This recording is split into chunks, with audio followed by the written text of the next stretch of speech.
Tina Lee, and I'm the Market Building Program Lead of the GIIN's Member Engagement Group. We're able to be here and conduct this official side event of the UN 2023 Water Conference thanks to the coordinated effort of the United Nations and to our consortium partners, ACTIAM, Aqua for All, the United States International Development Finance Corporation, and Water.org. We're also grateful to the Ford Foundation Center for Social Justice for granting us this beautiful and ample gathering space. On behalf of our partners and my colleagues at the Global Impact Investing Network, we welcome every one of you in this auditorium and all those dialing in from around the world who are joining by Zoom into our program, the imperative to expand the funding pipeline for SDG6, a conversation about how investment in corporate capital could deliver a reservoir of solutions for the water sector. Before we begin, I'd like to acknowledge the Lenape people who are the original inhabitants of this land, Manhattan Island, and also the great river that flows into New York Harbor. The Lenape call what we know as the Hudson River Mahawkentuck, the river that flows both ways, Mahawkentuck. And the music that you all heard a moment ago was the Aqua Water Song. This is a song that the Mohawk women of the Finger Lakes region sing as a prayer of healing for the waters and for our relationship with water. The grandmothers and wisdom keepers are calling for the healing of water because water is the first medicine and the medicine that we all come from. We know that we're composed mostly of water, and thus water is the source of all life on the planet. So what do we need to heal? Well, globally, 2.1 billion people lack access to safe drinking water, while 4.5 billion people lack access to adequate sanitation. And almost always, the lack of access to drinking water has nothing to do with physical water scarcity. There's enough of it on the planet. Instead, the scarcity is in the financial, regulatory, and political support of the infrastructure necessary to deliver the water. I'll say it one more time. The lack of access to drinking water has nothing to do with water scarcity. Instead, the scarcity is in the financial, regulatory, and political support of the infrastructure necessary to deliver water. Now, according to the GIIN's 2020 Annual Impact Investor Survey, respondents indicated that they were intending to increase capital allocation to the wash sector from $3 billion in 2015 to $9.735 billion in 2019. It seems like a big number until we do some more math. 9.7 billion divided by 2.1 billion people means $4.85 per person per year invested into the wash sector. That's about the cost of 1 cup of coffee per person per year. Can we agree that that's clearly not enough? The number we need is estimated to be in excess of 1.25 trillion. Public expenditures cannot do the job alone. We need providers of catalytic capital, subsidies, technical assistance, corporate capital, and other sources of private investment capital, period. We need to undo that scarcity of financial, regulatory, and political will, period. And thus, our program today. A panel of water investors representing the financial and corporate sectors who are laying down the critical pipeline to fund SDG6. To launch us into today's program, I'd like to introduce you to an esteemed international development professional and innovative water investor, Josine Slice. Josine is the managing director for Aqua for All. Aqua for All is an international foundation that accelerates access to drinking water and sanitation through market development and catalyzing private capital. They act effectively as the conductor and the glue that blends the many sources of capital necessary to fund the build-out of water infrastructure. Josine has been active in the field of development for over 20 years in inclusive finance around the world and has worked closely with Dutch impact investors and international stakeholders to mobilize investments across the SDGs. Josine is also a member of the Government of the Netherlands Advisory Board in preparation for the UN 2023 Water Conference. So we thank her for all of us being here today and are very honored that she is addressing our audience. Welcome, Josine.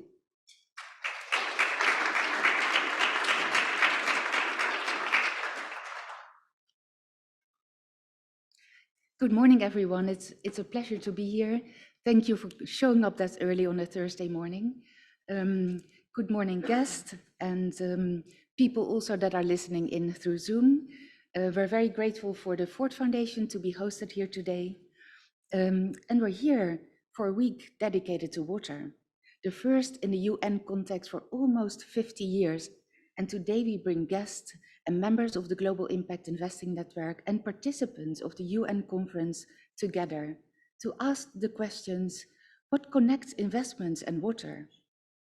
And in this sector, is it even attractive to invest in? What types of businesses are there? Only 4 years ago, I didn't know the answers to those questions.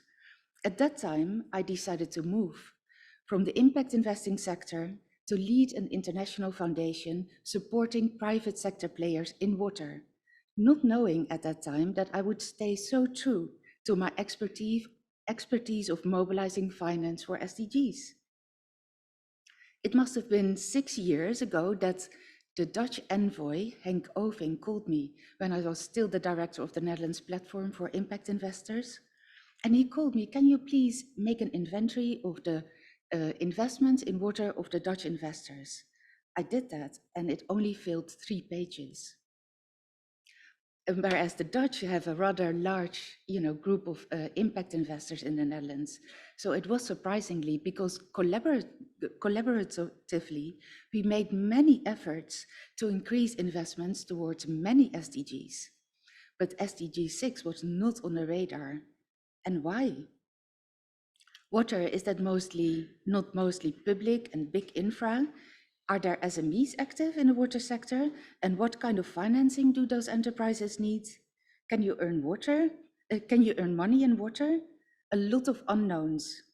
When I started 4 years ago, the enterprises that Aqua for All were supporting were in dire need of growth capital. And we and a few others recognized that the need for professional investments to start providing capital, but there was a lack of expertise and knowledge of the sector, and there were also no de-risking mechanisms available to attract these kind of investments.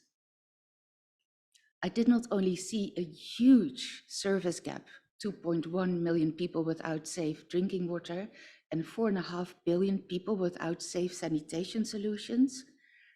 So I was shocked when I entered into the sector. And you know what? The philanthropic and public funding is simply not enough to ensure universal access. So there are a few companies that are able to absorb equity, but there are also so many that need smaller investment loans and just access to working capital. And in my opinion, they should be served by their local financial institutions. This, for example, is also recognized by ACTIAM, who's working on setting up a vehicle to raise 250 million in debt for these kind of institutions, and Water Equity with their Global Access Fund.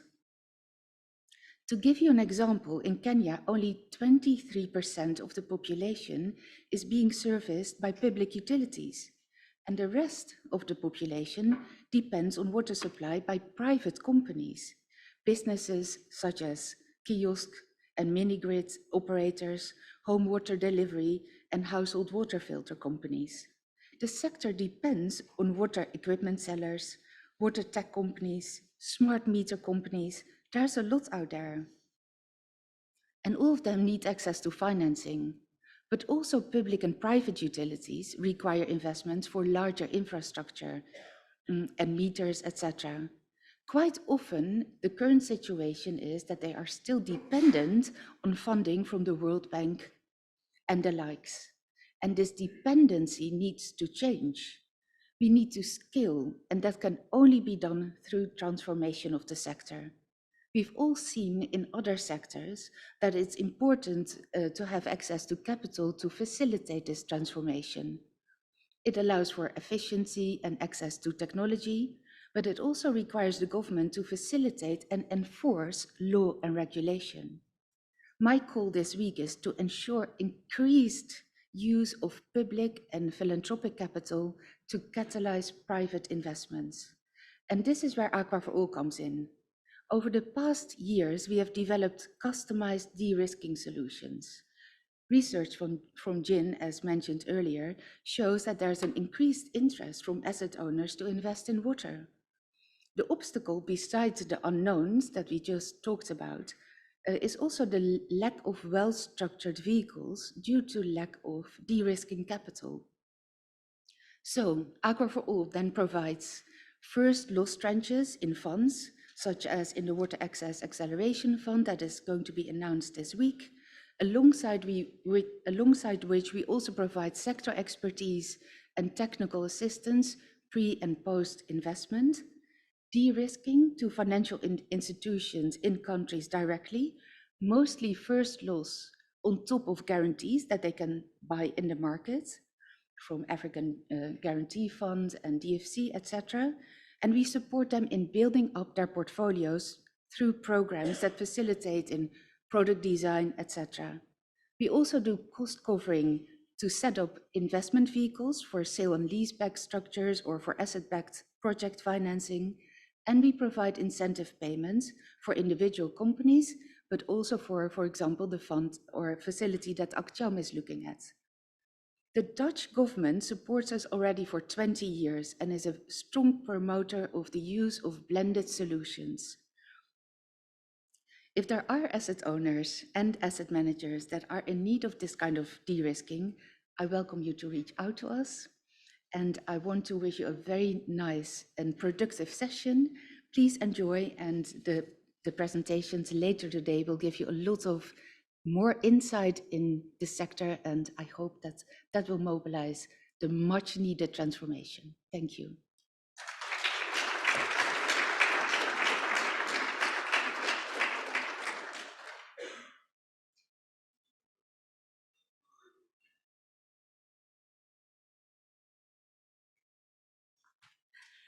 Thank you, Josine. Yes, universal access is the imperative. And so let's learn a bit more about how we are going to be transforming the sector. In our first panel entitled Springing Water Through Impact Investment Funds, we will hear about capital solutions and what are the viable, well-structured investment vehicles in the market or coming to market today. Our panel will speak for about 40 minutes, followed by 10 minutes of Q&A. If you are dialing in, please submit questions into the Zoom chat. And for those of you in the live audience here, please raise your hands and we will bring you a mic. Leading the conversation on this segment, I'm delighted to introduce Meryl Burpo, Senior Advisor in the Chief Development Office at the United States International Development Finance Corporation. Meryl serves DFC's lead as Meryl serves as DFC's lead for the water sector. And she's a senior international business development and government relations expert with over 20 years of experience in both the public and private sectors, largely in energy, infrastructure, and water. The work that the DFC have done in water has been groundbreaking, and we're honored to have her today to moderate this panel. Welcome, Meryl.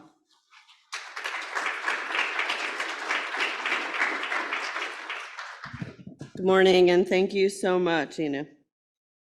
Imagine life without water. Think about what you did this morning for a moment. You awoke in clean sheets to a room heated for your comfort with electric lights you could turn on. You used the toilet, you showered, you might have shaved, you brushed your teeth. Maybe you had coffee and a bagel. Maybe you had cereal or eggs. Not one of those things could have happened without access to water. The people that I'm going to be speaking with today on this panel are critical to ensuring that individuals around the globe have access to the water that is essential for health, for energy, for agriculture, for industry, and so many other purposes. We take for granted every day, every morning, that we have access to water and all that it brings to us. The private sector resources are necessary to increase water access globally. The needs, as you know, are enormous, and governments cannot address them alone. Private sector funds will determine whether people die of thirst, economies crumble, and populations must move vast distances to find the water that is essential to life. I'm going to talk very briefly about DFC's role in addressing the needs for financing with the private sector, and then I will introduce our magnificent panel.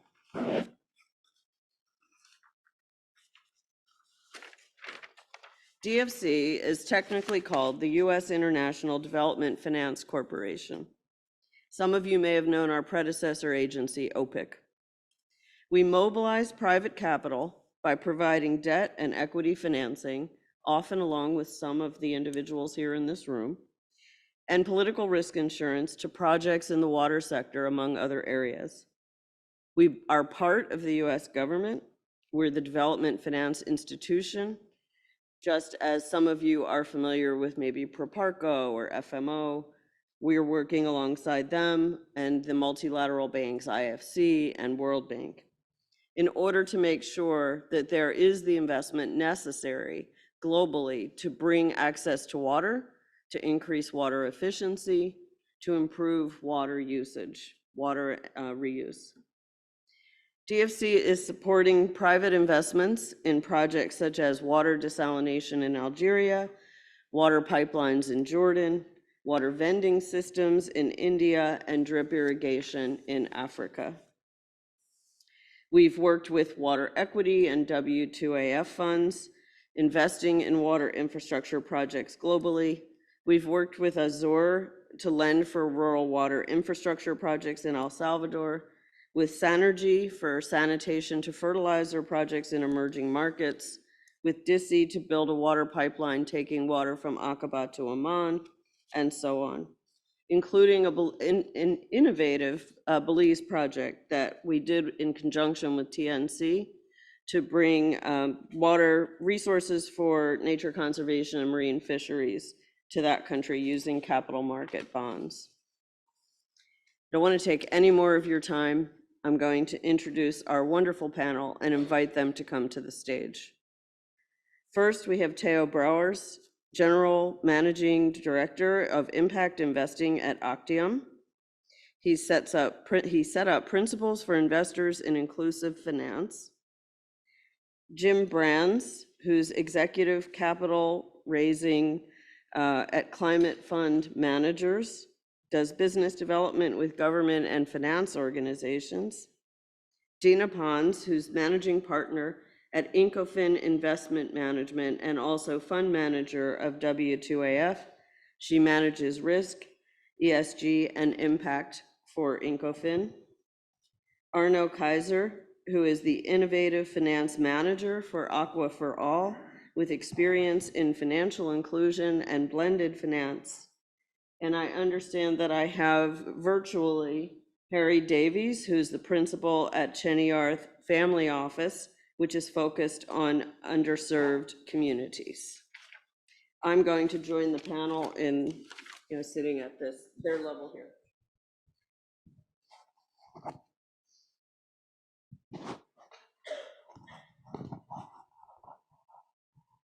Is that working? So we have a fascinating set of issues to deal with here today. Your approach to investing in water and setting a narrative for how we can address the needs of governments through the private sector is critical. I'll start by asking Dina, and in each case, I'll invite the other panelists to jump in after I've asked the first question if they would like to add something. How do you identify and define the opportunities that Incofin works on? Thank you, Meryl. So indeed, Incofin is a global impact investor. We've been operating for 20 years. We have $1.5 billion of assets under management. And we've been, over the past 2 decades, not focused on water. In fact, our history started with financial inclusion and sustainable agriculture. So the question you asked, Meryl, is very relevant because when we decided 3 years ago to go and venture into the space of water and within the full value chain drinking water, we didn't do it lightly. We did it with the expertise of a global impact investor, meaning looking at what are the risks and what are the opportunities, or the way I prefer to say it, where is the impact need? And so in that context, I think from an impact need opportunities, I think the figures that Ina mentioned speak for themselves, right? There is billions of people who do not have access to water, and there is billions of dollars of funding gaps. So that's the need. The question comes then why this need has not been addressed for so long. And again, for us at Incofin, we wanted to be very clear. We are an impact investor, so we need to make sure that we structure something that is working from a financial sustainability perspective while reaching an impact goal. We're not in the game of grant funding, we're in the game of building impact investment solutions that aim to reach these two goals I mentioned. So for us, the key triggers, the key opportunity is a bit intangible, I would say, but is the mindset shift. For us, we realized we got comfortable with the fact that the water sector conversation had traditionally been a public funding conversation for decades. And over the past 3, 4, 5 years, the mindset have shifted, and the public funders and the private sector funders start to talk to each other. And this is where we think the opportunity is. That's one. Second, while this mindset shift is happening, we can say, okay, it's all good that public and private funders now want to work together, but if there's no water businesses to fund, then what are we going to do? So the second thing we did is to say, okay, beyond the public utilities, beyond the actions of water treatment that is mostly publicly funded, are there private sector solutions? Are there water businesses that have emerged and that have managed at a small scale? Yes, but do they exist, and have they managed to reach a certain type of financial sustainability? And from Mexico all the way to the Philippines, the answer to that question is yes. Are they huge? No. But do they already have revenues of a few, maybe up to $1 million? Yes. Are some of them break even? Yes. Are they working with low income population and trying to make sure that the liter of water is affordable? Yes. So what are these businesses telling us? They're telling us, listen, I am a like-minded promoter. I put my personal money on the table. I set up a water kiosk, or I set up a water station, or I have this brilliant water technology that I'm trying to sell to water businesses. But the truth is, if I go to a bank, a local bank, they're gonna ask me for a collateral. I don't have that collateral. Conversation is done. If I go to a private equity fund, they ask me, why are you working with low-income population? Work with the middle class. Let's do like bottled water, for middle class. They're drifting my social mission. I don't want that conversation. If I go to the grant funder, yeah, I'll get 200,000 free money. It's all nice, but it's not taking me to the next level. So this is where we saw this is the opportunity for us to structure an impact investment fund that is focusing on drinking water and that will take the risk to back these water businesses, these water entrepreneurs I've just mentioned to you. The risks, they are like any equity impact investment risk. It's emerging market. There's a country risk. There's a devaluation. There's a currency risk. There is, of course, in the water space, very strict regulations. You are dealing with the last mile. You're facing a client. You are saying, my product is of high quality. I'm not going to poison you, and I'm going to actually contribute to your health. This is a major responsibility. So there's also obviously that risk. And obviously, there is climate risk today. You might be drilling a borehole today where there's water. You, as an investor, we need to be embarking our water businesses into the journey of understanding how do we make sure this is sourced responsibly, and how do we make sure that we look together at environmental assessment so we are operating in the long term in a sustainable manner.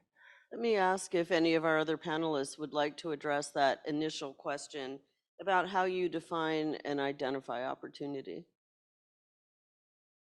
We're all good on that one?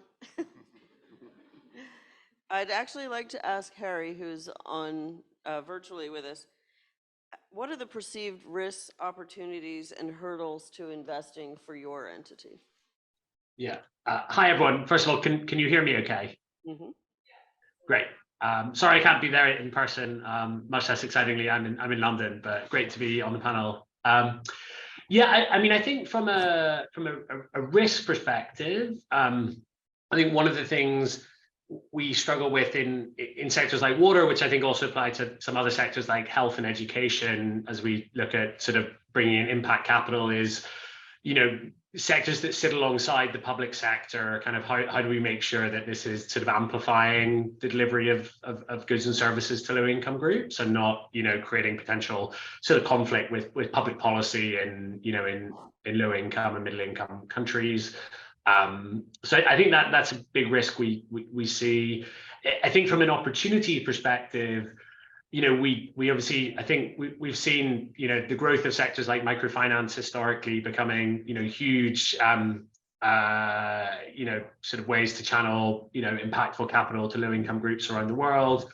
We've seen other sectors like agriculture really scale from an impact investment perspective in recent years. And I think water, you know, is one of the kind of key next frontiers that are really exciting to, you know, to scale access to more market-based solutions, to access to basic goods and services for low-income communities. I think one thing that's particularly interesting in at least some of the delivery channels that one can use to improve access to water for those low-income groups is the ability to sort of scale through existing delivery channels that have been built over the years in these markets, things like microfinance or other financial institutions, other last mile distribution companies who might be selling, you know, energy access products, but can also provide access to, you know, water products such as, you know, clean water filters and things like that. And then I think another really interesting opportunity for us, actually, some of that was mentioned in the introduction, is kind of how do we link kind of going beyond water, I guess, more as a, you know, as a good for consumption that everyone should have the right to, you know, thinking about its use in other ways, like in agriculture, you know, linking into things like irrigation to also create productive use cases that might help subsidize, you know, more consumption oriented use cases, but also, you know, create more kind of economic value in the economy. And then I think from a hurdles perspective, particularly as a, you know, as an asset allocator, I think one is obviously the market itself is not very deep currently. You know, there's a lot of interesting, fairly still relatively subscale business models out there. There's very little intermediation in terms of fund strategies compared to other sectors like microfinance, agriculture, you know, energy access, for instance. I guess that kind of question around regulatory risk and, you know, where are the places where we can, what are the right business models in different geographies, depending on, you know, how things have been set up. And then I think also, you know, the big, as with all, I'm sure we'll come on to this, as with all kind of, as we migrate from maybe conventionally sort of public funded solutions to these things, you know, how do we kind of navigate that gray area between wanting to, you know, leverage market-based solutions, but also accepting that some models may need embedded subsidy either in the near term as we build out markets, or maybe permanently in the long term as we try and reach, you know, really marginalized. Thank you so much. I do want to be conscious of time, so I'm going to ask the next question, which is, knowing the obstacles that we face in the water sector, whether it's regulatory, it's public sector involvement, it's, you know, lack of bankable deals. You know, Jim, do you want to start with this one? You know, what are some of the innovations that investors are using to overcome these obstacles? Sure. Maybe it's a little bit of background. So I'm with Climate Fund Managers. We're a PE fund set up in the Netherlands, like many of the organizations here. That uses blended finance, which we define as getting in governmental or concessional finance to mobilize private sector finance at scale to create a climate impact, and while doing so, creating attractive returns. Our journey started 7 years ago with Climate Investor One, which focused on renewable energy infrastructure in developing countries, so Latin America, Africa, and Asia. But more recently, we started Climate Investor Two, which is a water, sanitation, and oceans fund. Our investors include governments like the Dutch government, who has been an anchor investor in both funds, as well as the European Commission, the Green Climate Fund, but also, and what we're more proud of, really commercial investors, as well as pension funds, DFIs, banks, etc. To date, we've mobilized, or we've fundraised 2 billion euros, yeah, which we hope to invest in the very near future. the way we deal with these obstacles in the water sector, well, as well in the renewable energy sector, because they're often quite similar, is by how we've set up the funds. So instead of how a normal PE fund would work, we have 2 or 3 different funds, being a development fund, which provides reimbursable grants to developers. And this is all money coming from government, so at our risk, and it's basically written off, which are used for environmental studies, feasibility studies, basically anything that projects need before you can get to a financial close. So this is a project stage, which is usually way too risky for commercial investors. And we there use government funding to get these projects up and running. Then we have a construction equity fund, which is a tranched PE fund with 3 different tranches, being junior, being governments, then mezzanine, the more impact-minded investors, and then a third, which is a really senior fund where there's commercial investors that usually would never take this risk. And by taking this approach, we've managed to convince a lot of investors to invest in sectors they usually find too risky, such as water, as well as getting projects to a very difficult life cycle that usually requires different moments of fundraising and usually fails at different points in time. Would any of the other panelists want to address that? Okay, Can I? yes. Yeah. Just thank you for having laid the foundation on what blended finance is. I think the definition you use is spot on.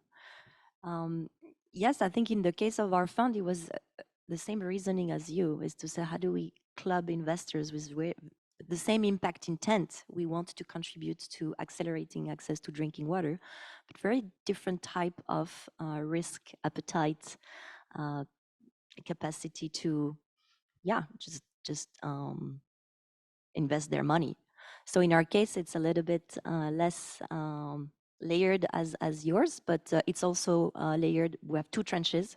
We basically have a set of investors that are taking what we call the first loss risk. I think GIIN mentioned it. So for instance, a foundation like Aqua is providing first loss. We also have development financial institutions providing first loss.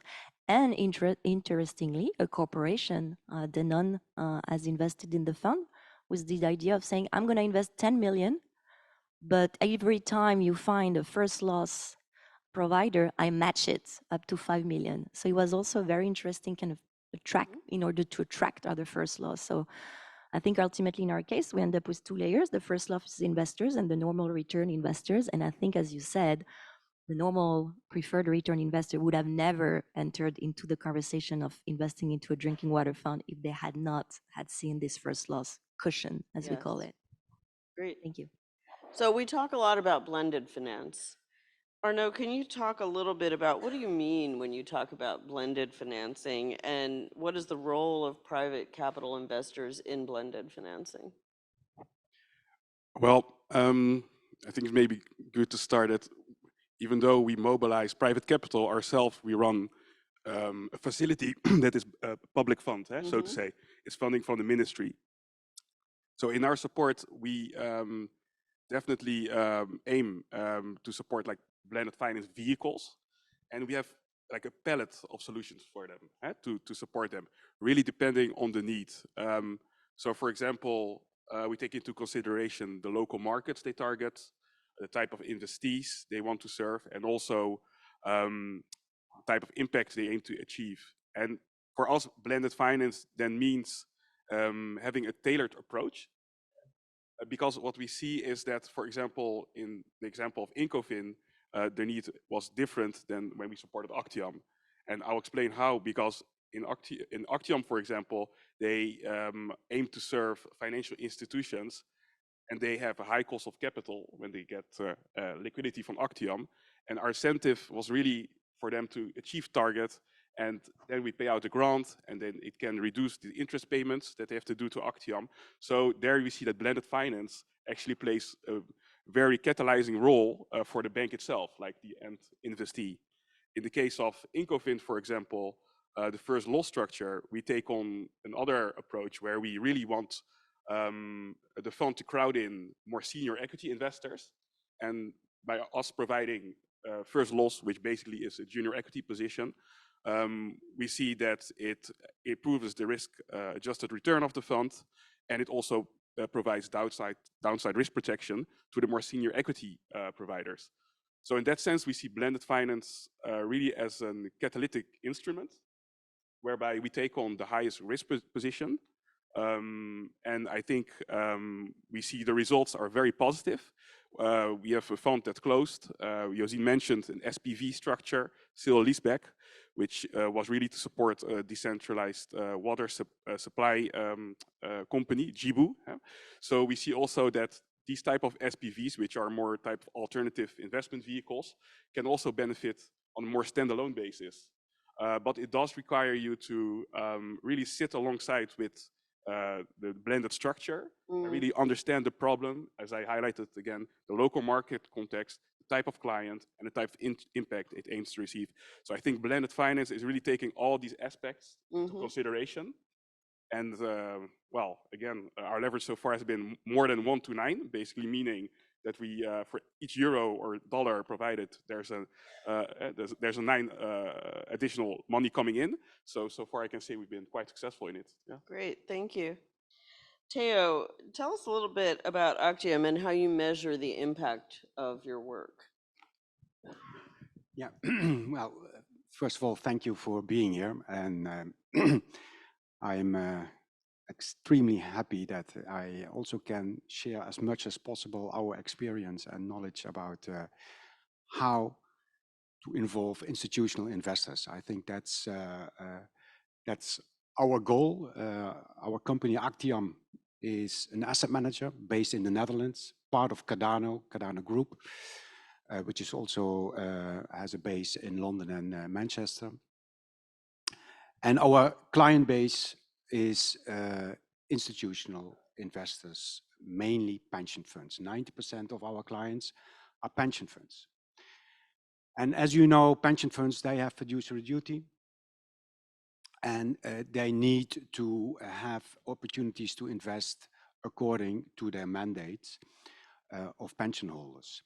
And that's the challenge we take from an ESG perspective. ACTIAM goes back way to the early 90s, raised by the labor unions in the Netherlands. And there has always been a huge ESG overlay across all asset classes of the assets under management of ACTIAM. Currently, we are managing 22 billion across all asset classes, including private markets. And especially the private markets, these are the most interesting part of going a step further than only the ESG, but looking at the real world positive impact. And that's where we are today. Looking back, we have launched 5 funds in the last 16 years in private markets, focused on financial inclusion, focused on SME financing in developing countries. Currently, we are developing together with Climate Fund Manager a debt fund on renewable energy in, again, developing countries. And as of today, we are looking into a strategy to get institutional investors in the sanitation sector. And that's a huge challenge, given the fact that sanitation is a public good. And everybody, for us, as being here in New York, it's obvious. It struck me that in your introduction, you mentioned when everybody woke up, and you mentioned a couple of things, but you didn't mention that there's a toilet in your hotel room, because it's so obvious for us, but 3.5, 4.5 billion people lacking access to safe sanitation. And we want to pick up that challenge and see how can we attract institutional investors in the sanitation market. And for that, you need to overcome certain hurdles, because investing in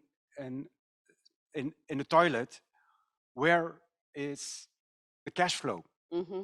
Eh, Yeah. How does that work? And that's one of the things that we were thinking, okay, how do we get through all those people who are lacking access to safe sanitation? What we came up is using the financial inclusion sector, using financial institutions in developing countries with a huge outreach to those people in rural areas lacking access to safe sanitation, having financial inclusion as a sector who has built up, I think, one of the strongest track records in the impact investing space. By using that track record of financial institutions, we want to give loans to financial institutions with a dedication clause, providing safe sanitation loans to households, using other partners to get a proposition where the risk-return profile matching the needs of financial institutional investors, by making use of partners like Aqua for All, like the European Investment Bank, using them for using first loss, using second loss. Having said that, how can we convince institutional financial institutions to develop a product like a sanitation loan? How do we use that? How do we make them aware of the fact that there is a new market for them? And for that, we are working together with a TA partner, making them available for financial institutions for a TA package, developing a sanitation loans product, developing and training the loan officers, making sure that they are aware of what is it that a sanitation loan is. And for that, we use Finnish Mundial as our TA partner. And not only a TA package offering to financial institutions, we also want to incentivize them to offer them a loan where they get a discount on the interest rate if they reach certain impact targets. Thank For you. that, we are using also Aqua for All. So it's a combination of partners to make a sector which is not investable for institutional investors. So I'm going to shake it up a little and do a lightning round, I think. So all of us are working internationally. Some countries are easier than others. A lot of countries are facing things from devaluation to internal corruption to populations that are simply not used to paying for water. And so there are few options available that would be bankable. As I go down the line, and I'll start with Harry so that he doesn't get excluded here. Give me one thing, just one thing that you think when you look at a particular project in a particular country makes it impossible for you to invest in that project. Harry? Great question. Lightning round, one thing, yeah, I guess currency right now is a huge issue that's, like making the economics of, dollar asset holders trying to deploy capital in these markets close to increasingly challenging, particularly in Africa, but globally. Thank you. Arno? Well, in our case, it's a bit different because we like tough markets. Huh? As an enabler, we try to create a local wash market, or wash You're going to be capital market. everybody's favorite. Exactly. So, so no limitations from our side. However, it gets tougher if, for example, a country doesn't allow, for example, dividends to come out of the country or returns. Then it becomes a bit a tough story. So our support would then more be capacity building and less so blended finance vehicles. Thank you. Dina?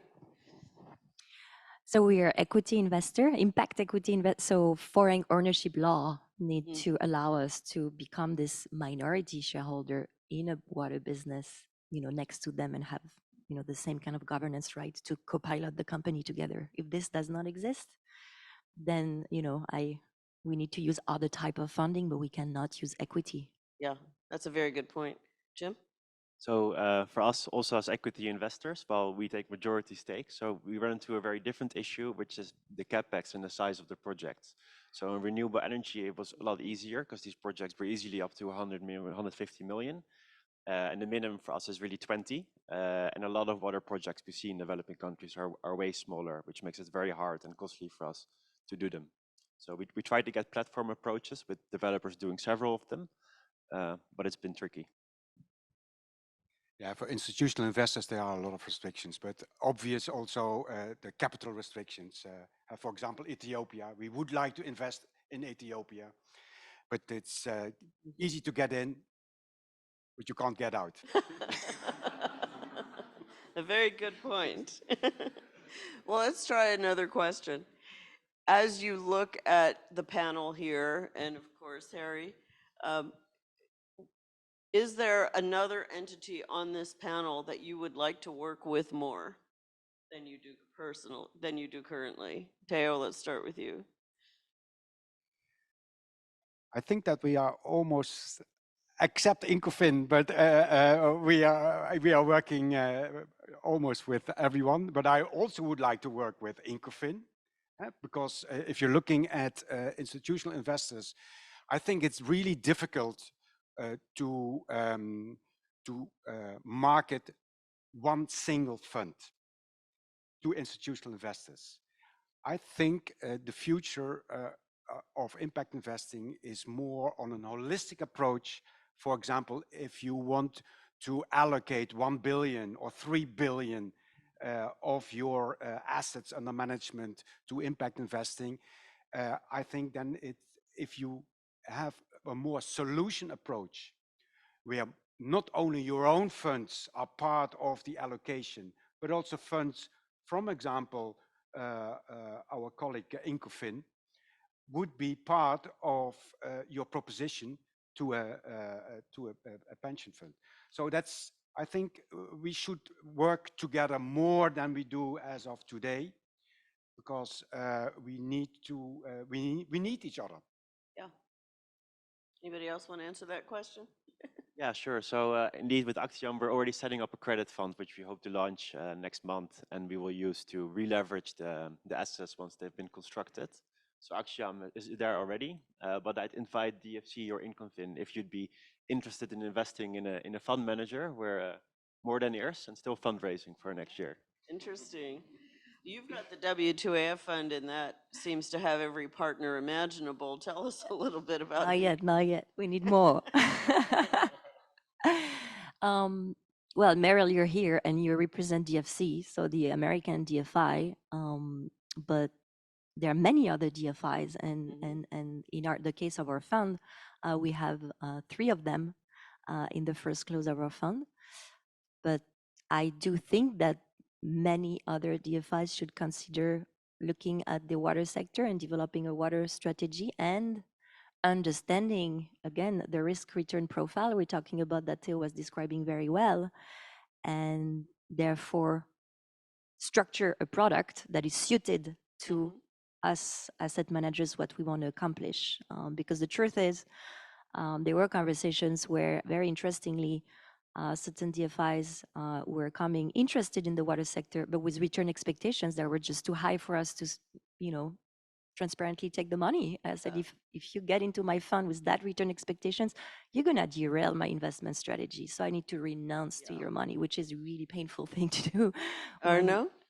Well, we also work with most of the panelists here, besides climate fund managers. However, I think the ticket size are a bit too large for us, and we do work more with utilities. So we do see there's need for financing on the utility side. So that's something we could work on. I would actually be interested to working with Ceniarth. Not sure if I pronounced it well, but as an asset owner, Sure, he'll be happy to hear that. in case he wants to set up a fund or do standalone transactions and see whether we could well do a syndicated deal, so to say. I mean, I would be more than willing to collaborate with them. Of course, also keen to see how like family offices type of investors look at it in the sector. And we have quite some experience already with Incofin and ACTIAM and other similar investors such as Ceniarth. So this is an invitation to We go right to Harry now to ask him, how do you feel about that, Harry? Well, I was actually going to cheat and name two people sat on the stage. So, one being Aqua for All, and actually the other being the DFC. I think as a flexible family office investor, one of the things we can be very good at doing is sort of needing to gather some of these blended finance structures where maybe there are sort of very sort of catalytic philanthropic actors like Aqua for All at one end of the spectrum, and scalable, but let's be honest, maybe not that risk tolerant investors like development finance institutions at the other end of the scale. I think often there's a bit of a gap in the middle of some of these structures for kind of more people with maybe more kind of mezzanine sort of risk appetite, who can really increase the leverage by bringing in, DFIs and others. And so, I think we've seen some really good examples of that in other sectors, and actually in WASH, I can think of a couple that we've participated in where we've been in the middle of these structures. And so I think, so both of you would be really interesting to see how we can, maybe try and pull some things together. Thank you. So I think you've seen today there are all sorts of players in the WASH sector. We are not limited by the potential to do blended financing, to invest from family funds, from other types of investments. And so I'll open it up to questions now from the audience, virtually and in person, and see what kinds of questions you might have for our very esteemed panel here.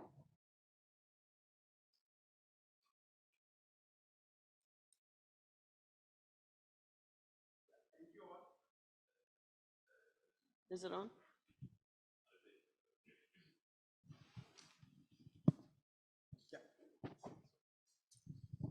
Right. Thank you all.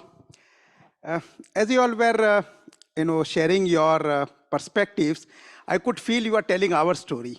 So I'm Sanjay Banka. Our company is Banka Biolu Limited, based in India. We are a WASH enterprise. So to your point, Dina, promoters putting their money, revenue, yes, break even, yes, all those things. But again, difficult to kind of get adequate investments in the early stages. Today, I can say we are adequately funded, or rather funds are coming in more than we want. So to your point, Meryl, Water Equity is one of our funders today for a large PPP project there. So water sanitation, WASH is a growing thing. As was renewable energy a few years ago, I think WASH is the story today. Did you have a question or just the statement? It was a comment, and it was kind of, resonating. Other questions? Something over there? Maybe if I may respond, because I think that I think it's a very good comment that indeed that is the next future, looking at where renewable energy came from. And I think we are also will launch a venture capital fund focusing on early stage system breaking inventors. And I think that maybe we should talk. But we have a match. Yes. This is a question that comes from the chat online on the Zoom. The person noted that a lot of the conversation is around some of the private enterprises, but public utilities play a very important role and often have significant capital needs. And so the question was whether or not any of the investors on the panel or other impact investors focus on providing long-term debt to public utilities in local currency, And then also a question is that much of what we've talked about is focused on WASH issues, but how much of this also applies to water resource management and water governance? Who on the panel would like to respond to that? Well, Anybody? I think we're the only one that's now venturing more in the utility market. Even though we're not investors, we work with local financial institutions.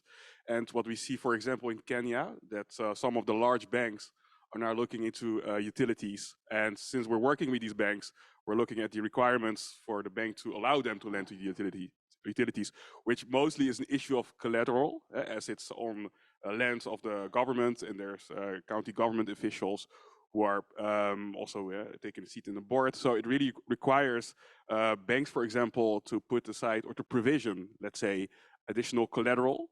And we can provide that with our first loss instrument. And an alternative way we do that is by, for example, working with local guarantors, so such as African Guarantee Fund. And it's just a way to securitize a loan so that a bank can lend comfortably to a utility. So in that sense, we do see it as a potential market, but again, it really depends on the local context, because it's some countries, especially in Africa, you see that it's still very much a sector being led or run by the government, and it's not financeable for the private market yet. Yeah, and DFC does long-term financing, but only for public-private partnerships. So large desal projects, for example, that are being tendered out, we can do a 20-year loan, but it's got to have private participation. Any other questions? I know we have a hard stop at 8:55. Leave it to the person with the microphone to run around.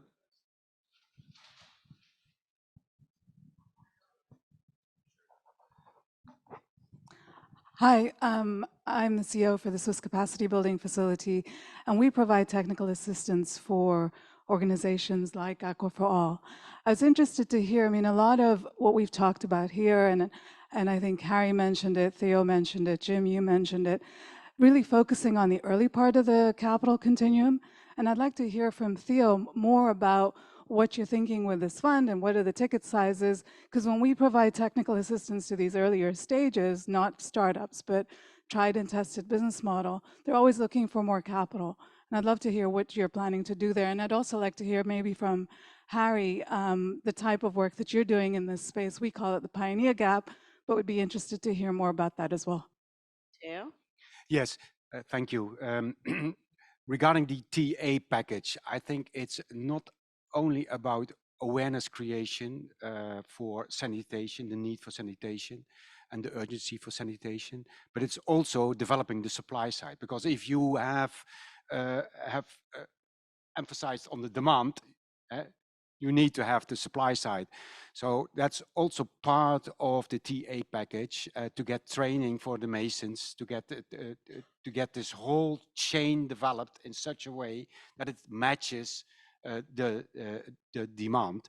And for that, we also train the financial institution to take care of the supply side, because these SMEs, they also need finance. And this, as we all know, in developing countries, the SME gap is huge.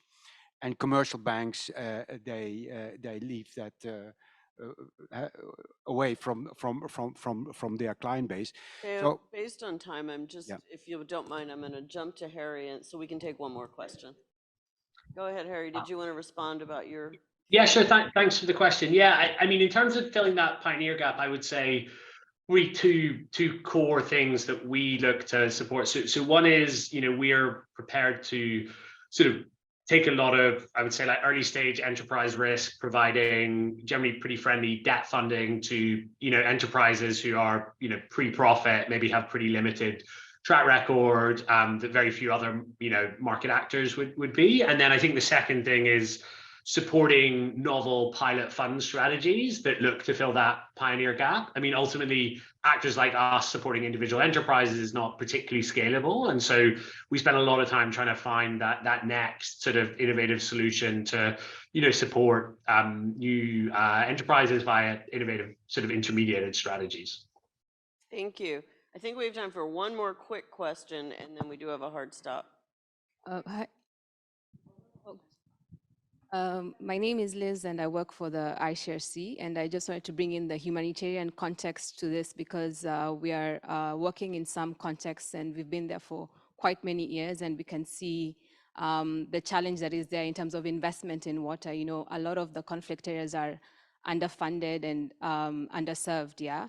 And what we've done is we've set up an innovative finance team to actually look into how we can build more sustainable humanitarian impact. Water is our second largest operation. And when there's conflict, of course, we move into emergency response. But if we've been there for 30 years, we're seeing, you know, the population increase. We're seeing the lack of investment in infrastructure. So I just wanted to bring in an aspect in terms of how we've been able to work with development finance institutions where we can, since we are in those areas, we can do some project preparation work, but then, you know, bring in the large capital because we can't finance and compromise our humanitarian funding to be able to do large infrastructure projects.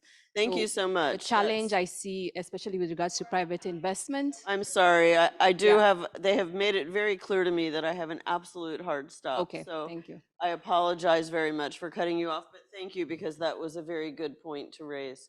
Well, thank you to this fabulous panel. I encourage all of you here to overwhelm them with questions afterward if they are still able to hang around. Or for those who must leave, I hope you'll find them during the rest of the conference. Thank you again. So we're halfway through our program, and I'm here to introduce our second panel. So thank you everyone for being here, for staying to that second portion. I'm Alonso Ortiz, the Director of Corporate Impact Investing at the GIIN, and I'm delighted to introduce the people who will be speaking about why they decided to use impact investing strategies and to partner with impact investors to deliver on their water goals and commitments. These corporates are leveraging their financial and technical assets very differently. However, they've all identified that deploying impact investments or placing catalytic capital is a powerful tool to accomplish their goals. So this panel is intended to shed a light into the why, the strategic thinking, the business case of how companies can catalyze water solutions through impact investing strategies and partnerships.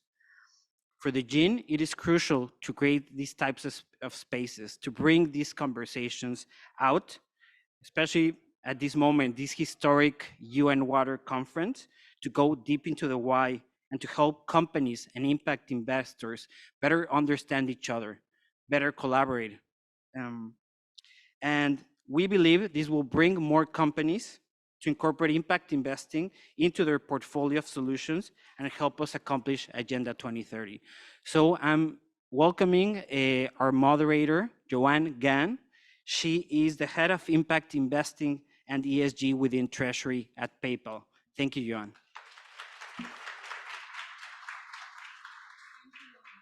Can you guys all hear me? Wonderful. It's wonderful to be here today. As Alonso mentioned, I head up impact investing and ESG within PayPal's treasury. PayPal is a mission-driven organization with a focus on financial and economic inclusion. And we believe that corporations have a critical role to play in addressing the environmental and social challenges of our time. I think in the past several years, we've seen an influx of corporations looking at impact investing, thinking about whether it could be a strategy that they adopt. And like the panelists that you'll hear from today, PayPal has been on a journey of impact investing and figuring out how we can put our corporate capital and resources to work to address specific sustainable development goals. So I'm really excited to be here to introduce you to the panelists that we have who are going to be talking about how we're mobilizing private sector commitments into impact investments that address water solutions and meet Sustainable Development Goal number 6. So without further ado, let me welcome to the stage our panelists. First up, we have Una Herniak, who is Head of Sustainability at Starbucks.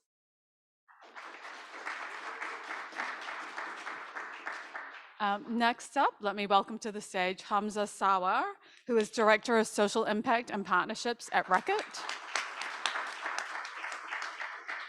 And last but not least, Will Hughes, who is the Global Lead of Water Sustainability at Amazon Web Services. So on this panel today, we'll be talking about the work that these innovative corporates are doing, the challenges that they've faced, and the opportunity that they see ahead. So first, this is a question for all panelists, but can you just share what your broader water strategy is and how you've implemented impact investing strategies within that? Kunal.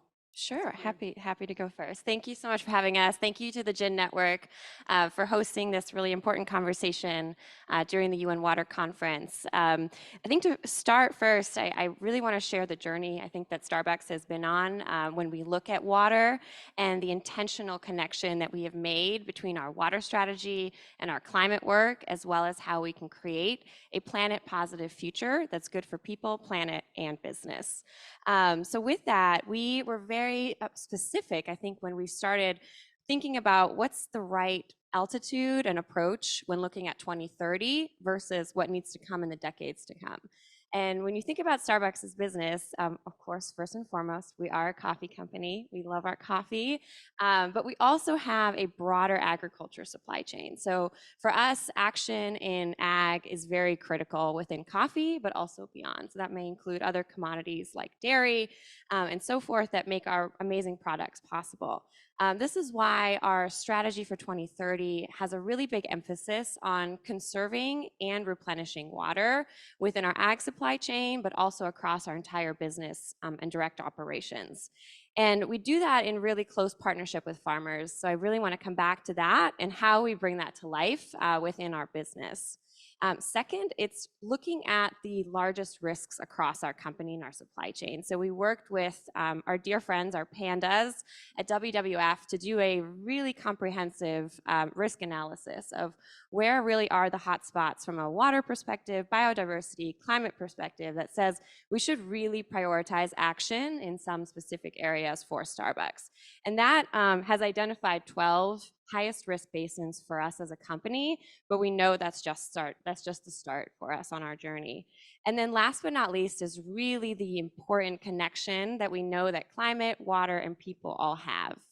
The largest impacts of the climate crisis are felt through water, and the disproportionate impacts of those are felt by women and girls, communities of color, indigenous communities, and so forth. So how do we really start to drive equity through the work that we're doing to achieve a commitment of reaching 5 million people with improved water access, sanitation, and hygiene? And to do all of these things, we really have to use the full power of Starbucks as a company, but also really as an industry to get there. And I think if I'm focusing first on just the ag side of it, there's different mechanisms that we can pull to be able to make that kind of progress. So, in coffee, we've had a long-standing history of work that we can do to really get adoption of on-farm practices that are really driving some of the climate benefits that we want. But those can also really yield water benefits for us. So we've been very intentional now, I think, when talking to our farmers and saying, what are the incentives, that we can help create for you to adopt climate and water smart agriculture practices? So we're doing that on dairy farms, we're doing that in coffee. Many times you actually see when you introduce either new innovations or technology, they generate energy savings, but they also produce really good water benefits. So the more we can be very intentional about asking those questions, and when we work with our farmers to make that possible, is really key. So companies can use other levers like cost of goods, supplier incentive models, and so forth to be able to achieve action on those things. We can then also look at the way that the business shows up. So we can choose to, I think, fund a lot of projects on our own, or we can say, what's the power of collective action in co-funding projects, co-funding resources, research, and so forth. So another really key lever for us is saying, who can we work with that we're already kind of in partnership with already? I'll use PepsiCo as a great example. We have really great meetings with them all the time. We have a strong business relationship with them, shared supply chains. Why wouldn't we just share a lot of the information that we have about places that really need a lot of our impact and investing? So not only do we look at those partnerships, but we look at platforms like the United Nations Water Resilience Coalition that gives us a venue to say, there's all these amazing companies, we can all work together. And by optimizing, I think, the way that we use our resources and our funding, we can start to accelerate change. And then last but not least, I think is kind of what we're here for today, is on the impact investing side, for sure. So Starbucks has a really long-standing history of starting to leverage innovative finance mechanisms to meet our goals, largely on the sustainability side, for leveraging green bonds as a way. I think the first company to do so, but then also looking at how do we start to address some of the needs that our farmers have in our supply chain, and that's where several years ago Starbucks created a partnership with Root Capital for our Global Farmer Fund. This starts to unlock capital that farmers need to really invest in their farms and their livelihoods. And we're taking a very similar approach now to say, who else and what else are the key needs of our farmers? Many who are women in the supply chain, and many who care a lot about water access, clean and safe drinking water for their families, and sanitation. So that's why we're really, really proud and excited that we've been able to find mechanisms like the work with Water Equity to be able to provide that capital that can ultimately provide financing for women to take their own power and invest in what it is that they need for their households. So I know we can dig into that a little bit more, but that's definitely some of the different levers that we have in our toolbox to reach that water strategy.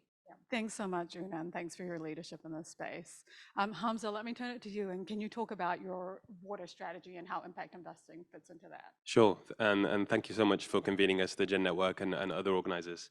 So, Reckitt, I think the critical thing for us is that the portfolio of products that we have as Reckitt, as a health and hygiene business, ultimately are intrinsically linked to solving social problems.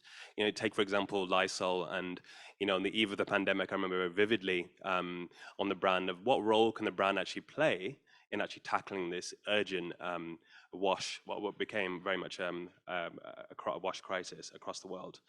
Take, for example, Durex, look at the use of protective health, preventative health, regards to reducing sexually transmitted infections around the world. So inherently, what's absolutely critical for us is linking to the core of the business and driving value creation through the core business. And I think that's what's really the sweet spot for us in trying to identify the role that we can play as a catalyst in driving action towards the SDGs.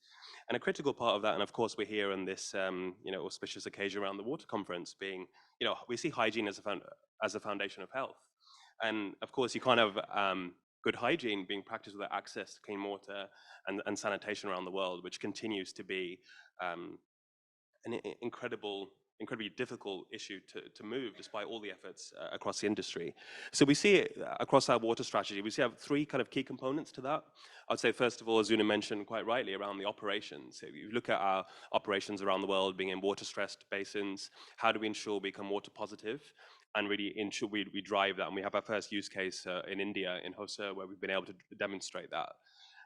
The second being with our consumers, driving those positive behavior changes and how people interact and use our products, leveraging water, take Finish, using a dishwasher. Not pre-rinsing saves water. When you wash your hands with our products, by turning off the tap, using it for only 20 seconds saves water. So how do you ensure that those daily practices are built in? And then finally, in the communities in which we live and work, how do you ensure that we leverage our capital, leverage the ability to scale, use that to ensure that communities have access to basic human dignities, as we see being water very much a fundamental part of that. So we see our role as a catalyst. And coming to your question around the impact investing, again, to address that part, there's really two key ways that we do that.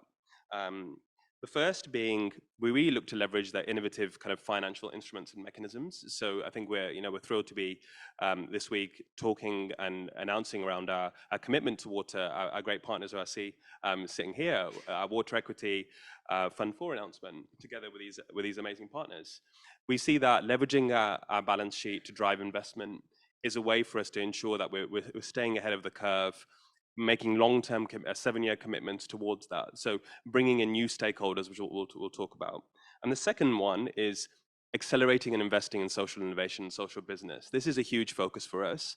How do we lean into the positive power of business? How do we drive that catalytic approach? So the approach that we take, we look to scour the world for the most promising and exciting social innovation in the wash space, identify those incredible innovators from around the world, scale, accelerate, drive our mentorship for these businesses, and ultimately make them investment ready for our Access VC, which is Reckitt's venture capital arm, to then look for investments and look to continue to drive that support of that incredible innovation. So there are a couple of examples, and I know we'll dig into some of that later on. Thank you. Thank you. Will, can you share what Amazon is doing? Sure, happy to. And I'm going to be clear, my remarks on Amazon's water strategy are focused on Amazon Web Services, which is the cloud service side of Amazon. And we intersect with the water world in that we use water for cooling in the more than 24 regions that we operate around the world. We use water for cooling because it helps reduce energy pretty dramatically, helps us meet our renewable energy and carbon goals that we've established. But we realized in the past few years that we also need to be really intentional about how we're using water and making sure that we're managing all of those together to minimize environmental impacts. And so at the end of last year, we announced a water positive goal by 2030. And there's a few different parts of that. First and foremost, we're focusing on what can we do within our own four walls to minimize our impact. How can we maximize efficiency? We already have a really efficient design within our data centers. And we announced an industry-leading water efficiency at the end of last year, but we're continuing to drive that down, continuing to find ways to improve on that further, thinking about how we can integrate more sustainable water sources like recycled water for cooling into our data centers so that we can use potable water, higher quality water, leave that in the environment, leave it for communities. But then the other big part of it is also a replenishment strategy. How can we address the key water challenges in every basin where we operate and make sure that we're having a net positive impact on water availability? And within that, I think there's a lot of opportunity to explore ways that we can use impact investing to really leverage the capital that we have. I think we've got a really valuable type of capital in these programs. We don't need a return on investment. We don't have matching fund requirements like a lot of government funds do. So in some cases, it makes total sense to just go and fund a project and pay for it directly. But I think there's also opportunities to look at what are the markets that don't quite pencil out on their own, and how can corporates fill that gap to create and support new markets that will allow us to scale and support, foster new innovations and business models, financing models that otherwise wouldn't be able to stand on their own.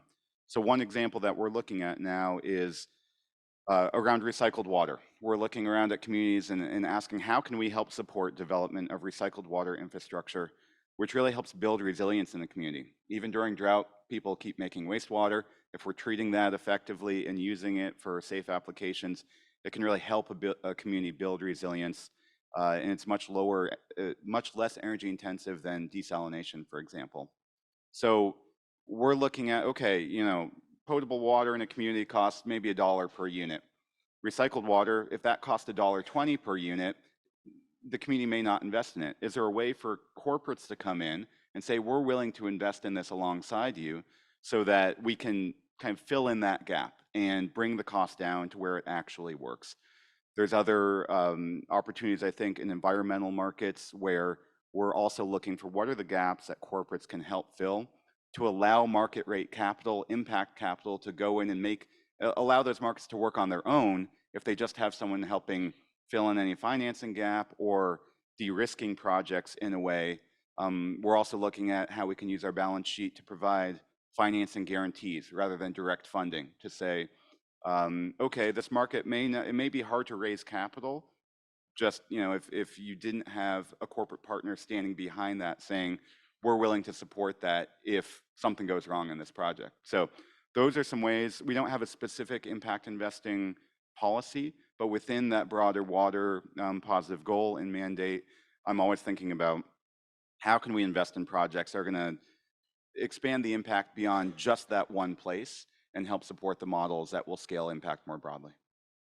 Thank you all for sharing about your programs and providing sort of that broad context of where impact investing sits within your strategy.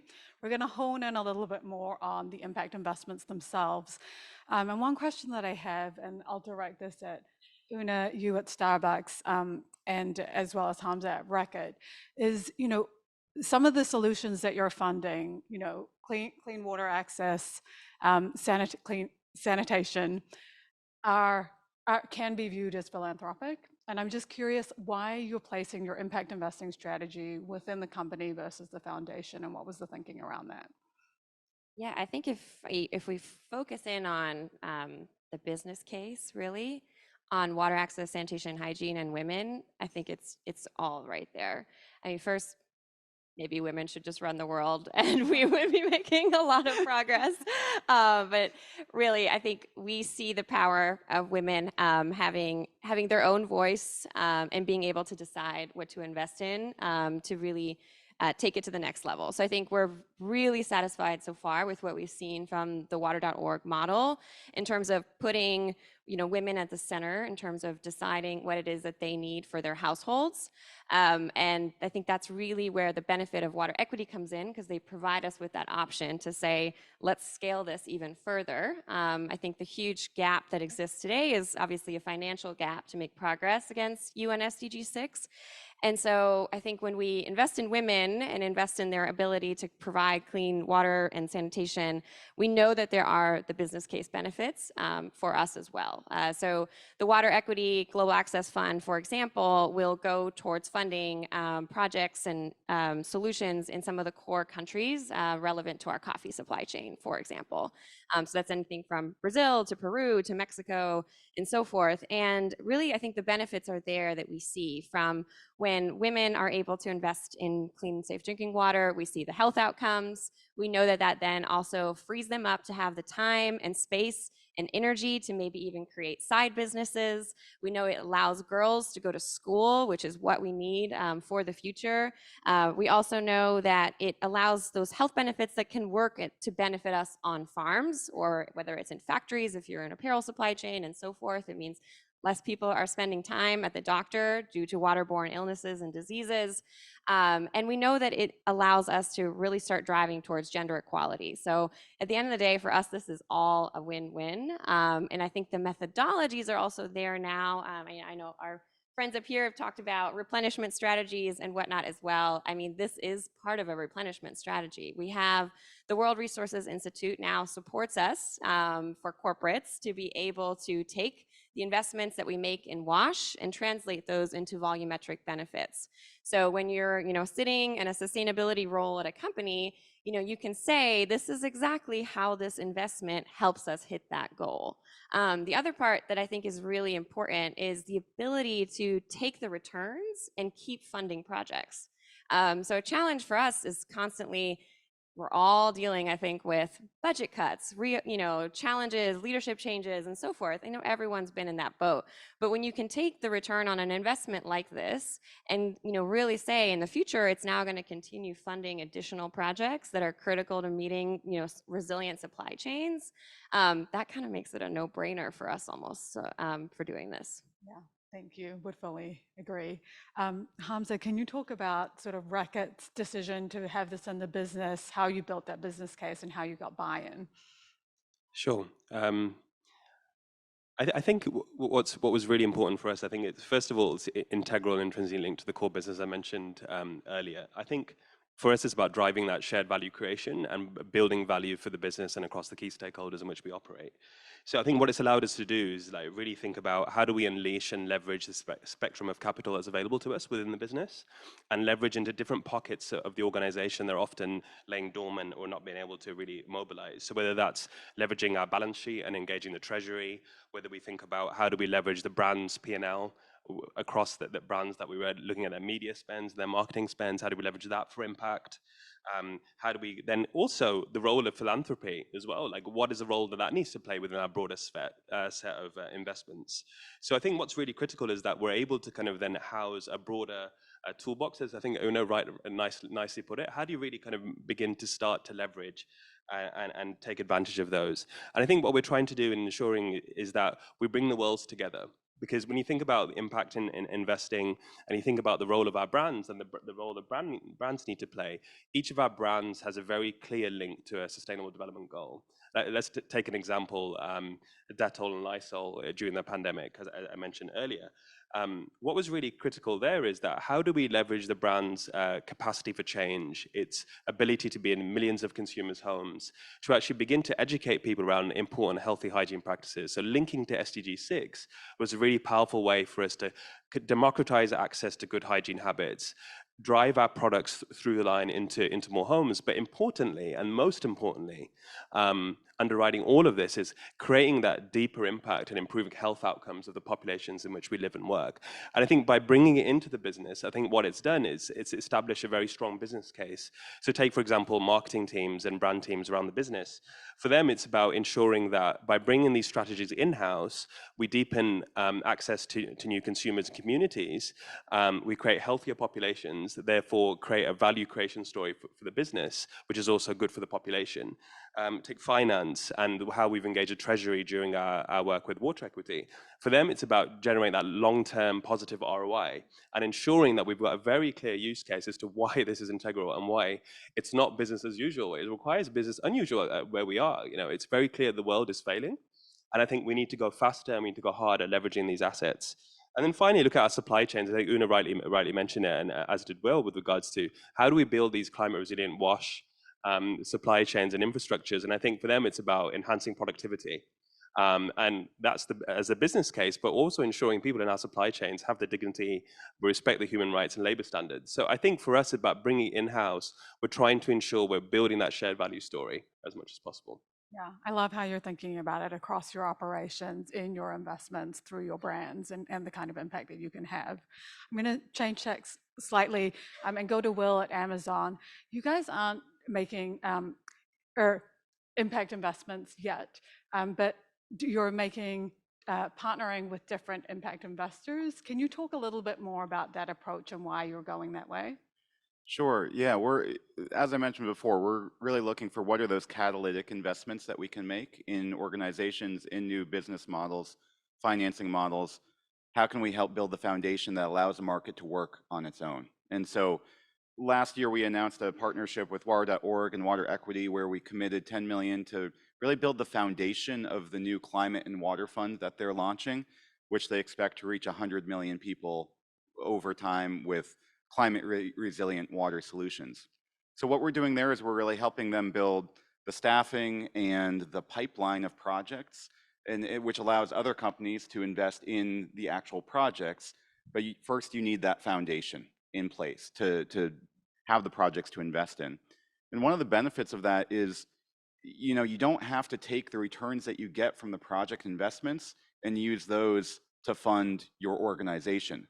Though you allow the returns then to go back to the investors that are committing that capital, or to you know, direct that capital, the returns back into the projects themselves. And so that really, you know, I'm going to make up some numbers, so don't quote me on any of this, but if you're getting an 8% return overall on your investment, if you had to take a portion of that and put it back into the fund to support just its existence, the building of the pipeline, the management of the projects, your returns are going to be lower to the investors, which makes it, which means you need to target people more who are focused not on the return. It's less of a market-based return at that point. But to the extent that you can pay for some of that infrastructure under supporting that fund through philanthropic capital, through our water positive program, that allows it to be the market more to function on its own. And so we're looking for those catalytic investments that really let the market function. Another way that we're working with water.org, something we just announced this week, we're helping them to build the learning management system for all the work they do to train microfinance lenders around the world. We're building them we're helping to build them that platform on AWS, so it really has the global scale that they need to go reach the people all around the world and to scale that training more quickly.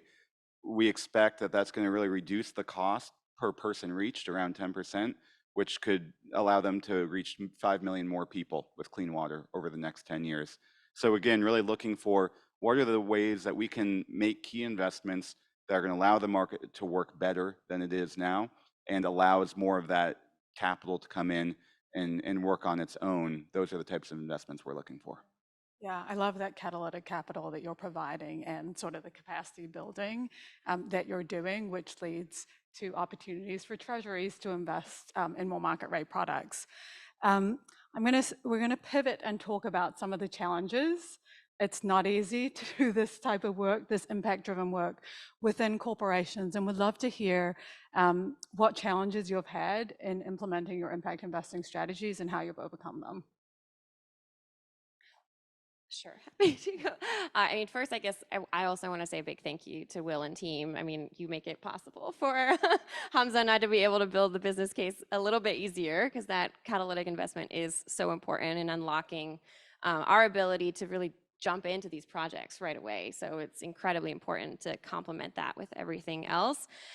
When it comes to the challenges, I mean, I'm going to have to admit, I feel very fortunate to have been at Starbucks the last 2.5 years to learn from our treasury team that has been doing this work for some time. So I have huge respect for you all in the treasury space. I will say I am not a numbers person or someone who, you know, grew up taking finance classes or things like that. So it's been really important for us to build that strong relationship with treasury. And so one thing that, you know, we've done in my prior life before Starbucks, I was over at Gap Inc., which is also one of the core investors into the Global Access Fund. And I remember when we first started talking to Gap about, you know, come join us, come participate in this investment. And my old team was like, I don't think we know how to, like, I think they'd be okay with me saying this. I don't think we know how to do this yet. Like, what's the step? Like, how do we talk to Treasury? What role do they play? And this is, I think, another place where, you know, some of the companies that have done this for some time can play a really critical role. It is challenging to figure out how to have that conversation. How do you set that up? Who do you talk to? What's legal's role? What's accounting's role? Where does government affairs comes in and comms? I mean, there's so many teams inside a business that has to make this possible. So I think that's a big thing where we're starting to figure out ways that we can share a lot of the best practices and things that we've learned that haven't worked, and being able to share that with some of our corporate peers who may be, you know, earlier on in that journey. But there's definitely, I think, you know, my boss Michael was saying this yesterday, like, we speak a different language sometimes, right, between treasury and sustainability and so forth. And how do we find something that's very common? And how do we share that with others to be able to really get us on the same page to make this happen? So continuing to do that, I think, is really important, and a challenge I think we're ready to kind of overcome together. Absolutely. I would echo that the internal challenges and benefits to having that approach from all the groups internally, from sustainability to treasury functions working together for these types of goals. Hamza, do you want to talk about some of the challenges that Reckitt has experienced? Sure. Yeah, I would say I'd say there's 3 kind of key challenges, and I think this is in context of, I think, where the world is at against SDG6, and the fact that, yes, the private sector has shown up in a really meaningful way, and some fantastic work that I think we speak about and others are doing, but I think we're nowhere near where we need to be. And I think that what that does, I think it's an inflection moment for people in the private sector and as incumbent institutions to say, okay, the first challenge being, what's that mindset shift that needs to happen within this? The fact that, you know, if you look at the role of business, you know, I think it's 150. I think the stat's been reeled out a few times this week. I think 150 companies make up 30% of the world's water use.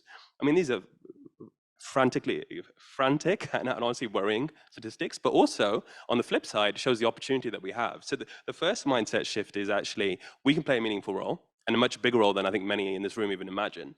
The second thing is, how do we kind of like ensure that profit and purpose can coexist? So I think it comes back down to that business case and engaging stakeholders around the organization with regards to how does this business case stack up? What role can you play and everybody in the company play? Because in reality, my role, you know, it should become obsolete. If I've done my job successfully, I think we should become obsolete. Impact, sustainability should be baked into everyone's job in the organization. So that's, I'd say, the first thing, that mindset shift. The second thing is jargon. You know, is it ESG? Is it sustainability? Is it purpose? Is it inclusion? And I think that's something, what we've tried to do is we become very intentional with regards to how we're speaking about it. It's about creating a positive impact. And if it's about creating a positive impact, what does that need to look like for you and your organization, and for us at Reckitt to say, each brand has a phenomenal opportunity to drive that impact, positive impact on society and the environment. and drive prosperity through the business. So being really clear and crisp about that this is not a checkbox ESG exercise. It's about making sure that we have a very clear route to impact and trying to make our dollar sweat. So, how do you make sure this money is actually driving the impact? In the same way we invest in CapEx, in the same way we invest in our products, how do you make this capital sweat in that way? So how do we really ensure that we're super sharp on our surveillance and monitoring and evaluation, and ensure that this money is seen to be of value and not put down into a black hole that I've seen it in many times before. And the third thing, I think there are many sleeping giants within the business, right? And I think about the time where us at Reckitt, we started to engage broader stakeholders beyond the marketing function, thinking about our treasuries, thinking about our finance teams, our legal organizations. These are giants that need a few magic beans thrown at them saying, right, guys, you have an opportunity. You have a beanstalk, you have an opportunity to start to get involved in this work. And I think that's how we've really unlocked at Reckitt to say, how do you really diversify the pool of impact and the sphere of impact? By unlocking the treasury and by unlocking their ability to leverage a balance sheet with the investments that we're trying to make, that's also been another way that we're trying to overcome those challenges. Absolutely. What if I can just add to that? I don't know, Hamza, if you've experienced this too, but I can speak for our treasury team. This is the most exciting work that they get to do. So they're like, oh my God, you just gave us more purpose. And this is not that they don't love their regular day-to-day jobs, but they really enjoy the part that they can see that the numbers and the cash that was going to sit there anyway can be used for good. And there's something so powerful about when we get to connect that for them, that they are now very willingly raising their hands to do more and more work like this, which is really and they become your biggest advocates, and they're driving it within the business, and it lives well beyond the time that you'll be in the organization, which is a phenomenal legacy to leave. Yeah, we think about that a lot, how impact is a powerful employee retention tool, especially in this environment. So let me take it to Will to comment on any challenges that Amazon has been having. Yeah, I'll focus less on challenges within Amazon and more what I think the challenges are for broader corporate investment in this sense. A lot of corporate activity on water is organizing around, we love a good shiny goal, So like the water positive goals right now are, there's been a dramatic increase in the past few years. So one of the questions for me is, how can these types of investments contribute to those water positive goals? Because if you can get more people, if you can show how these types of investments can deliver progress towards a water positive goal in terms of some sort of water volume, then I think you can unlock a lot more financing, more capital to go into these types of projects. But one of the thorny questions is going to be, all right, we've got two really different types of capital flowing into water equity, for example. One of them is more foundational, the rest is project capital. To the extent that you're going to use these investments to move you closer to a water positive goal, how do you allocate the volumetric benefits coming out of that? And there's a big focus in the industry right now of how do you treat these, the type of catalytic investments we're making, how do you allocate the benefits and the volumes versus more of the project level capital? And I've got my, I think you just got to put all of it on the table and think about what's kind of the implied subsidy that you all are providing based on the return that you're getting. Quantify that, then look at what we're putting in, or when by we, the more catalytic investments. But we've got to have rigor around that. And I think if we can answer that question and address that challenge, then there's an opportunity for a lot more corporate capital to flow into these types of investments. But we just have to have an agreed upon framework for how we do that. Yeah, absolutely. Love the comments about impact management and attribution. Hamza, you commented about opportunity, and so we're going to switch there and talk about what opportunity there really is for corporations in this impact investing space for SDG6. So Una and Will, it would be great to sort of hear your views on what the broader opportunity is for the industry. I mean, I think we've kind of been hearing it a lot this week that we're all really in the water business. I mean, water is everything. Water is life. It's what we all should be thinking about front and center. So I think, even when we're talking about ESG and so forth, I mean, I think from like an investor lens, and gosh, to quote like my old chairman, Bob Fisher from the Gap Inc. days, I think Bob would say, I remember he said at a series conference, he was like, sell the damn stock if these companies aren't prioritizing water at this point. Like we all should be. Like climate and water are the biggest issues of our time. And if companies don't have robust plans and impact strategies that match those, it's really time to rethink how they're operating and what their role is. And so I think the opportunity now is like facilitating those kinds of conversations and allowing for companies to talk to the Starbuckses and the Reckitts and the Amazons of the world and say, what is the full journey, and like what are the big questions that we should be asking when deciding to partner with you, invest with you, and so forth. And it should really be to say, do you see water as one of the core, parts of the future? How are you prioritizing action? Where are you identifying partnership? Because it's endless right now. And I think there's going to be a shift. Personally, I think with the climate and the water investing side, that it's going to start blurring together a lot more. That's, I think, a big intentionality behind our work, is to say our climate work should also be our water work. And we should be looking for co-benefits in every single project and program and investment that we have. And I think we've seen how climate has exploded from an investing side. And that is only, I think, to come now with water as well. Will, what would you add? Yeah, I think financing itself, impact investing, isn't necessarily a panacea, but it's a tool that can help us leverage our impact more within the type of water goals that we're setting. So I think there's opportunities where financing can help you front load more of the work, do more, deliver more of that impact sooner. It can be a tool to help organize collective action. It can be a tool to create pay for performance models that achieve better outcomes over a longer period of time. So I think we have to be really specific about what those opportunities are. And I would love to work more with the Impact Investor Network to hear, here are the types of investments we would love to make work in the water space, but we're not quite there. How could we integrate corporate capital as a way to de-risk those projects, or to just close a gap that, where the revenues maybe just aren't enough to make it pencil? One place where I think about this a lot right now is around water loss reduction. Huge problem globally, 30% of water gets lost. There's the carbon associated with that is like, I've seen estimates that's a third of global airline emissions. So bringing down leakage over time, huge water security benefits, huge carbon benefits. We're funding some initial projects where we're providing technology to help communities better identify where they're losing water so that they can fix that more effectively. But I think there is a model of that where you're adding capital into it and really delivering guaranteed pay for performance on water loss reduction, where you're bringing in the capital to identify those leaks, to fix them, and the community is only paying that back over time as you're delivering the results and maintaining them in water loss reduction.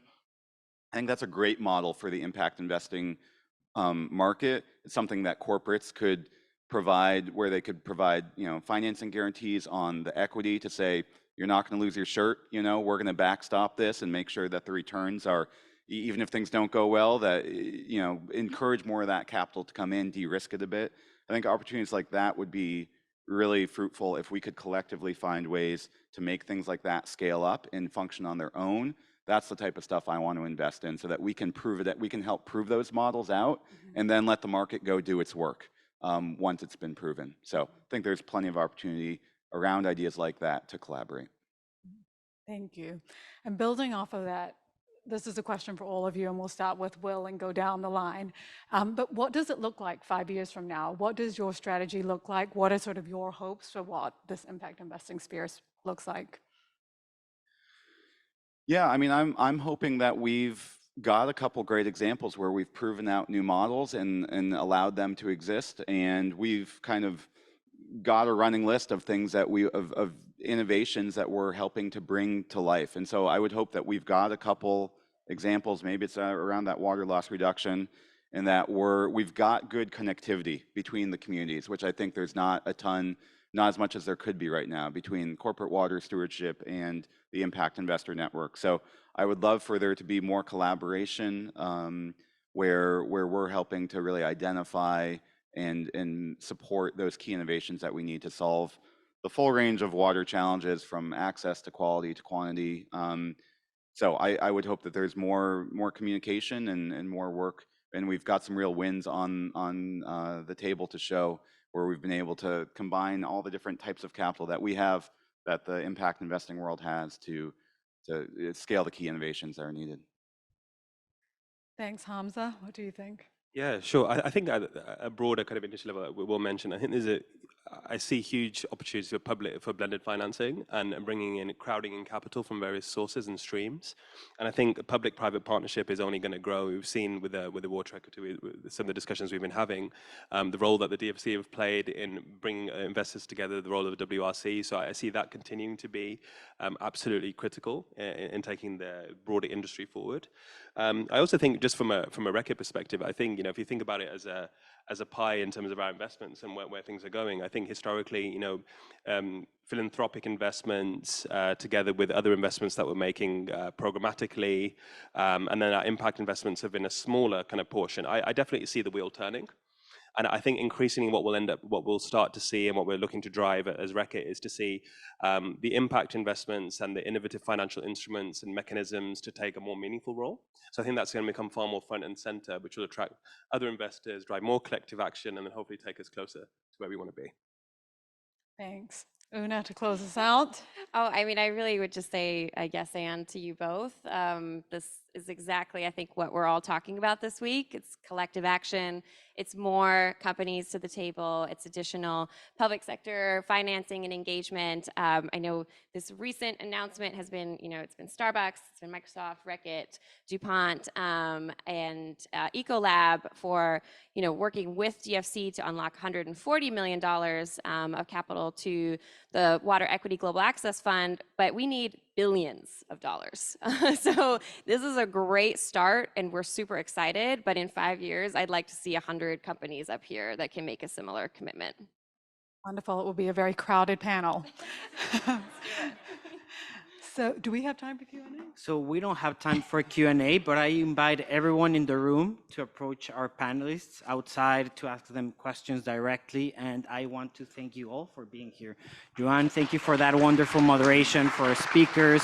And we have one final piece to close this event. So we're going to have closing remarks, very quick remarks, kind of to sum it all up from Sean Gilbert, our Chief Investor Network Officer from the GIIN. Finally, I want to thank the Ford Foundation for allowing us to use this beautiful space, to our co-organizers, Water.org, ACTIAM, Aqua for All, DFC, for being such wonderful partners. Thank you so much. Yes, please, a round of applause. And then just everyone at the GIIN, the membership team, and just without further ado, let me just introduce Sean Gilbert. So I have the job of trying to do a quick summary of the morning, and we're also at time. So I'm going to go as quickly as I can. And there are 3 points that stood out to me of the conversation today. One was on need, the second was on replicability of strategies, and the third is around new partnerships. So starting on these, in the order of these, the morning we began opening with a quick reflection on the actual urgency around water and the implications around the challenges in terms of limitations for life on the planet. And as we were talking about the needs where investment needs to flow, we spoke both about public systems, but also a lot about some of the private water sector. And I think one of the things that stood out for me in that conversation was the importance of keeping a focus on the attention or serving the needs of the underserved communities. Because as you start to try to put money into investment vehicles or into businesses, you need to have businesses that are financially viable. As we do that, it's important to make sure that as the business model is evolving and that it's in pursuit of being a financially viable business, it doesn't lose sight of some of the original purpose, which is, I think, front and center in the way our last panel was talking. And impact capital has potentially a very important role to play within that. Second point was on replicable strategies. We're obviously talking about trying to make investments into areas that the market hasn't fully served on its own. And we had some really interesting examples of different ways in which investment vehicles can be structured to do using blending strategies that bring in technical assistance, first loss guarantees, and there are other techniques that people have used that we didn't go into depth today. But the main message being that, number one, there are multiple approaches that have been used, have been proven to be effective, and can be applied in multiple circumstances, and can be adjusted to fit the particular needs of a local market, of a set of investees and of a set of investors to move capital. And then the last one is around new partnerships. And being the Global Impact Investor Network, we often bring together investors. When we talk about financial innovation, we tend to think only about traditional financial market asset owners and intermediaries. But as we've just seen, there's a lot of innovation that's happening within the corporate world. As companies who've been setting very expansive goals, recognizing that success of the business is tied to being part of a successful economic sector, a successful community, landscapes that are healthy, setting expansive goals around the role that they want to play in supporting sustainable development for communities and planet, and recognizing the opportunities to start partnering with impact capital, whether that's through the examples that Will was providing of being a partner and finding ways to de-risk investments, or whether that's through some of the other examples of using corporate assets off of the balance sheet to try to invest alongside impact investors and draw in more capital. And I think companies are particularly interesting because they bring a set of assets that no other asset owner has. It's not just the fact that they have money, it's a whole other world of skills and resources and relationships that no other asset owner will have. And I think, Will, hopefully nobody's going to quote you on this, but you said a really memorable phrase of, "We don't need ROI." And I don't think you'll hear that ever from any other actor in the financial community. And I think maybe a safer way to look at it is companies look at ROI in a different way because they're looking at how they can use their capital to achieve a goal and solve a set of problems. And that doesn't only have to be measured in terms of the pure financial return. And you won't find many other partners that can think flexibly like that, including traditional financial actor catalytic capital providers. So that's a very quick run through. And thank you for spending your time with us today. For those that were particularly interested in staying through to hear about the corporate activities, there is also an initiative that's been launched by the CEO Water Mandate and the Water Resilience Coalition, which is going to have some airtime later today. Cheryl Hicks was here, but unfortunately she had to leave. But if you're interested in more examples of what these investments look like in practice, there'll be more later in the program for today. And some of the panelists today will be involved with that. You could grab them afterwards if you'd like to have some more information on it. So thank you. We wish you a productive week in New York.